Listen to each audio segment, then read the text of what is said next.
ವೀರಭದ್ರೇಶ್ವರ ರಥೋತ್ಸವ ಮತ್ತು ಗುಗ್ಗಳ ಕಾರ್ಯಕ್ರಮವನ್ನು ಭಾಳ ವಿಜೃಂಭಣೆಯಿಂದ ನೆರವೇರಿಸಿದ್ದಾರೆ. ನಮ್ಮ ದಾವಣಗೆರೆ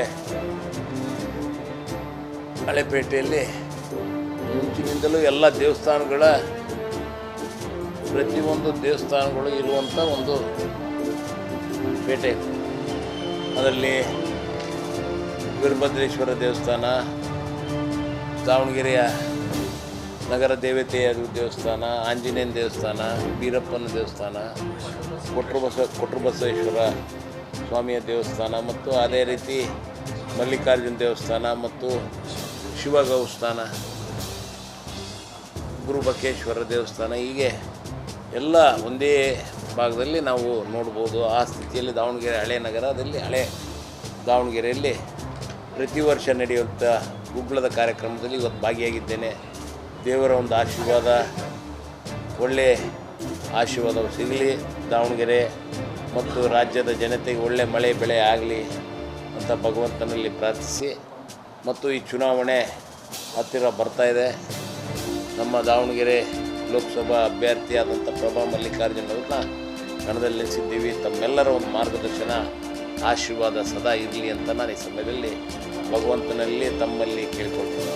ಮತ್ತು ಅವರು ಕಮಿಟಿಯವರು ಇವಾಗ ಒಂದು ಹಳೆ ಕಲ್ಯಾಣ ಮಂಟಪ ಇತ್ತು, ಅದನ್ನು ಕೆಡವಿ ಹೊಸದಾಗಿ ಮಾಡಬೇಕು ಅಂತ ಹೇಳಿದ್ರು. ಈಗ ಅದಕ್ಕೆ 3 ಕೋಟಿ ರೂಪಾಯಿ ಅನುದಾನವನ್ನು ನಮ್ಮ ಹಳೆಯ ಈ ಭಾಗದ ಶಾಸಕರಾದಂಥ ಶಿವಶಂಕರಪ್ಪನವರು 3 ಕೋಟಿ ರೂಪಾಯಿ ಅನುದಾನವನ್ನು ಕಲ್ಯಾಣ ಮಂಟಪಕ್ಕೋಸ್ಕರ ಒದಗಿಸಿದ್ದಾರೆ. ಮತ್ತು ಅದೇ ರೀತಿ ಈ ಸತಿ ಸಾಕಷ್ಟು ಹಳೆಪೇಟೆಯಲ್ಲಿ ಮತ್ತು ಹಳೆಯ ಊರಿನಲ್ಲಿ ದೇವಸ್ಥಾನಗಳಿಗೆ ಜಾಸ್ತಿ ಅನುದಾನವನ್ನು ಒದಗಿಸ್ಕೊಟ್ಟಾರೆ. ಹೆಚ್ಚು ಕಡಿಮೆ 14 ಕೋಟಿನೋ 15 ಕೋಟಿನೋ ಅಂದಾಜಿನಲ್ಲಿ ಎಲ್ಲ ದೇವಸ್ಥಾನಗಳು ಮತ್ತು ಎಲ್ಲ ಏನು ಸಮುದಾಯ ಭವನಗಳು ಮತ್ತು ಕಲ್ಯಾಣ ಮಂಟಪಗಳಿಗೆ ಸಾಕಷ್ಟು ಅನುದಾನವನ್ನು ಒದಗಿಸಿದ್ದಾರೆ. ಸಾಕಷ್ಟು ಕಾಂಗ್ರೆಸ್ ಕಡೆಗೆ ಸಾಕಷ್ಟು ಒಲವು ತೋರ್ತಾ ಇದ್ದಾರೆ. ಮತ್ತು ಅದರಲ್ಲಿ ಕೇಂದ್ರ ಸರ್ಕಾರದ ಗ್ಯಾರಂಟಿಗಳು ಏನು ಮೊನ್ನೆ ಅನೌನ್ಸ್ ಮಾಡಿದರು ಮತ್ತು ರಾಜ್ಯ ಸರ್ಕಾರದ ಗ್ಯಾರಂಟಿಗಳು ಹೆಚ್ಚು ಅನುಕೂಲವನ್ನು ಮಾಡಿಕೊಡ್ತಾಯಿದೆ.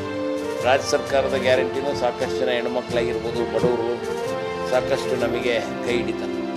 ನಾವು ಕೆಲಸ ಮಾಡೀವಿ, ಓಟ್ ಕೊಡ್ರಪ್ಪ ಅಂತ ಕೇಳ್ತೀವಿ. ಈಗ 1 ಲಕ್ಷ ರೂಪಾಯಿ ವರ್ಷಕ್ಕೆ, ಅದು ಒಂದು ಒಳ್ಳೆ ಸ್ಕೀಮೇ ನಮ್ಮ ಸೆಂಟ್ರಲಿಂದ ಅನೌನ್ಸ್ ಮಾಡಿರೋದು. ಅವೆಲ್ಲವೂ ಸಿಕ್ಕರೆ ಸಾಕಷ್ಟು ಜನ ಬಡವರಿಗೆ ಒಳ್ಳೆ ವಿದ್ಯಾಭ್ಯಾಸಕ್ಕೆ, ಮಕ್ಕಳು ವಿದ್ಯಾಭ್ಯಾಸಕ್ಕೆ ಎಲ್ಲದಕ್ಕೂ ಅದು ಅನುಕೂಲ ಆಗತ್ತೆ.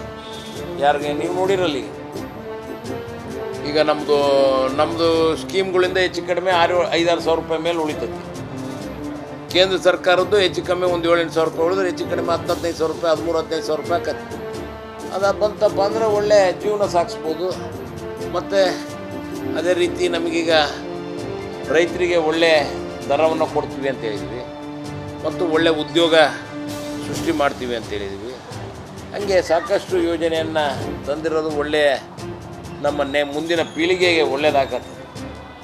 ಯಾಕಪ್ಪ ಅಂದರೆ ಈಗ 400 ರೂಪಾಯಿ ಅವರಿಗೆ ಡೈಲಿ ವೇಜಸ್ ಕೊಡ್ತೇವೆ ಅಂತ ಹೇಳಿದ್ದೀವಿ, ಮಿನಿಮಮ್ ವೇಜಸ್. ಅದು ಬಂದಾಗ ಆಟೋಮೆಟಿಕಲಿ ಎಕನಾಮಿಕಲಿ ಅವರು ಪೂರಿದ್ರೂ ಒಂದು ಸ್ವಲ್ಪ ಅಪ್ಲಿಫ್ಟ್ ಆಗ್ತಾರೆ. ಇಂಥದ್ರ ಬಗ್ಗೆ ಚಿಂತನೆ ಮಾಡಬೇಕು. ಈಗ ಅವರು ಬಂದಾರ ಅವ್ರನ್ನ ಕೇಳ್ರಿ, ಅವರಿಗೆ ಯಾರಾದರಾಗಲಿ ಒಂದು ಸ್ವಲ್ಪ ಮರ್ಯಾದೆ ಕೊಟ್ಟು ಕ್ಲೀನಾಗಿ ನಡ್ಕೊಂಡು ಕಾರ್ಯಕರ್ತರ ಮೇಲೆ ಒಳ್ಳೆ ವಿಶ್ವಾಸ ಇಟ್ಟು ಒಳ್ಳೆ ರೀತಿಯಿಂದ ದರ್ಪ ದಿಮಾಕ ದೌಲತ್ತು ಬಿಡ್ಬೇಕು. ಬಿಟ್ಟು ಕ್ಲೀನಾಗಿ ಎಲ್ಲರನ್ನೂ ಮಾತಾಡ್ಸ್ಕೊಂತ ಕ್ಲೀನಾಗಿ ಇರ್ಬೇಕು. ಎಲ್ಲ ದುಡ್ಡು ಐತಿ, ದುಡ್ಡು ಮಾಡಿಬಿಟ್ಟನಿ, ನಾನು ಎಲ್ಲರನ್ನೂ ಖರೀದಿ ಮಾಡ್ತೀನಿ ಅಂತ ಹೊರಟ್ರೆ ಹಿಂಗಾಗೋದು. ಈಗೆಲ್ಲ ಕಾರ್ಯಕರ್ತರು ಅದಕ್ಕಾಲಾಗ ಬೇಜಾರಾಗಿರೋದು. ಈಗ ದೊಡ್ಡ ಸೀನಿಯರ್ಸ್ ಎಲ್ಲ ಅದಾರ, ಸೀನಿಯರ್ಸ್ಗಳ್ನೆಲ್ಲ ಕ್ಲೀನಾಗಿ ಇಟ್ಕೋಬೇಕು. ಸೀನಿಯರ್ಸ್ಗಳು